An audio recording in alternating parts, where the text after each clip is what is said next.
Are you starting to hear about all this stuff, yin and yang, the masculine and the feminine side of the body, and you're going, huh? Well, I'm here to help you with that. Hi, I'm the healing guide, Carol Serby. Today we're going to talk to you about the somography of the body, the yin and the yang, the masculine and the feminine, and tell you how they demonstrate within the body. To start to understand how bioenergetics, also known as psychosomatics, we're going to start you out in kindergarten. Today we're going to start you with your prep for your deeper work. I will teach you to understand the different areas or zones of the body. There's a couple different ways to talk about the different zones. First, we're going to talk about is what's referred to as body splits.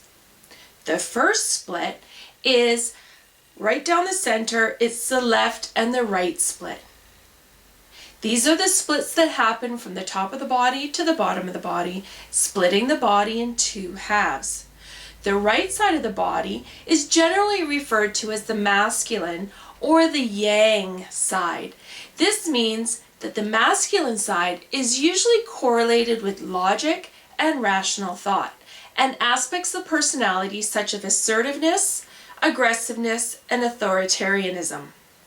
The left side of the body, which is generally referred to as the feminine side of the body, the yin side, is highly correlated with personality constructs such as passivity, creativity, and holistic expression.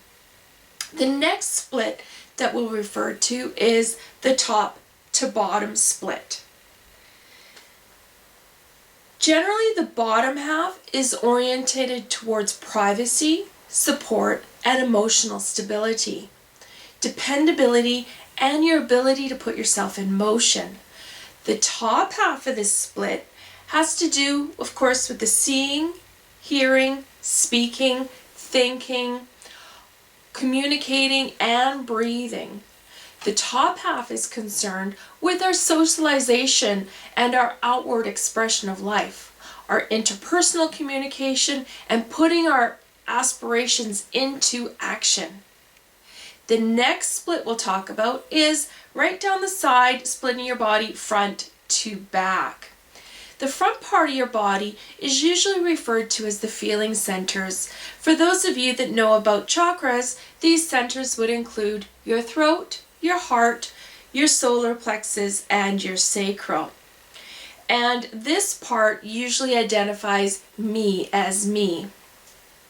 This is the side that's most often responsible for the active ingredients in your day-to-day living. The back side of the body is generally referred to as the will centers. And again, for those of you that know the chakras, it would be the throat, the back of the heart, which is between the shoulder blades, the diaphragmatic center, and the sacral, which is on the back side of your lower tummy. And for the will center, we also include the root chakra, which is down in your perineum. The back side of the body is the area of the unconscious, a storehouse for all aspects of your life, things that you don't want to deal with or you don't want other people to see. All the private and unconscious elements of yourself. You are quite literally wanting to place attitudes and feelings behind yourself. Unwanted negative emotions are stored back there, hidden along the spine, the back, and the legs. The next split is the head and body split. We talk about this briefly in our introduction in video number 1. I spoke to you about how the body is always with you, whether you're involved in your body or not. The head-body split usually refers to as your mental centers, which is your crown, your forehead, your third eye, and your mental executive, which is in the back here. This split is also our most social aspect of yourself, and it is the mask that we present to the world. The head and face are usually not covered and usually used for direct contact and communication. The body below the neck, therefore, is more private. The obvious split is the intellect versus the feeling, and the reason versus the intuition. The next major split is between the torso and the limbs. Your torso is referred to as the core of yourself, and it responds to all aspects that are self-serving, self-protecting, and it processes the elements around your being. The limbs, being the arms and the legs, correlate around your ability to do. Your arms and your legs create action within your core self. The limbs are how we extend away from the center of our core into the world to perform functions including moving, making contacts, manipulating, and communicating. Our limbs are about reaching out and expanding ourselves past contained limitations. I know you have a basic understanding of what's considered the basic body splits. I also want to share with you some information regarding somagraphy, a phrase coined by Serge Kahili-King in his book, Imaginary for Health. In somagraphy, we talk about different regions of the body rather than specific body splits.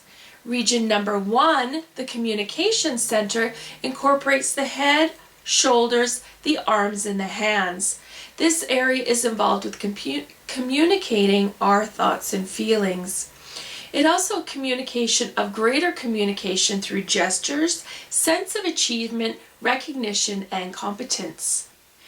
In the region number 2, the identity center includes the chest, the breast, the lung, the heart, and the upper back. This is where we subconsciously place our identity, and it's about being able to point to our own chest and ask ourselves, who am I? And express an opinion about that. The identity center is where body harbors ideas relating to our own self-worth, rejection, compassion, joy, love, and fear. In region number 3, the security center incorporates the abdominal cavity, the genital system, lower back, hips, and butt. This is your primal instinctual drive that relates to security, your ability to nurture yourself, and your sharing of the physical world. It also encompasses possessiveness and support. In region from number 4, the progress center incorporates your legs and feet. It rejects ideas about position or status and your personal standing, and it encompasses our reactions to progress in change and uncertainty. So now you have a general and basic understanding of these regions, zones, and splits, and you get a fair and concise idea of how events and emotions can affect specific parts of the body. As we move forward from this point, looking at very specific parts of the body and very specific ailments. I will be providing information on your general understanding of why you might be suffering with a specific ailment, how they started to come about, and how they start to integrate into the body on a physical level.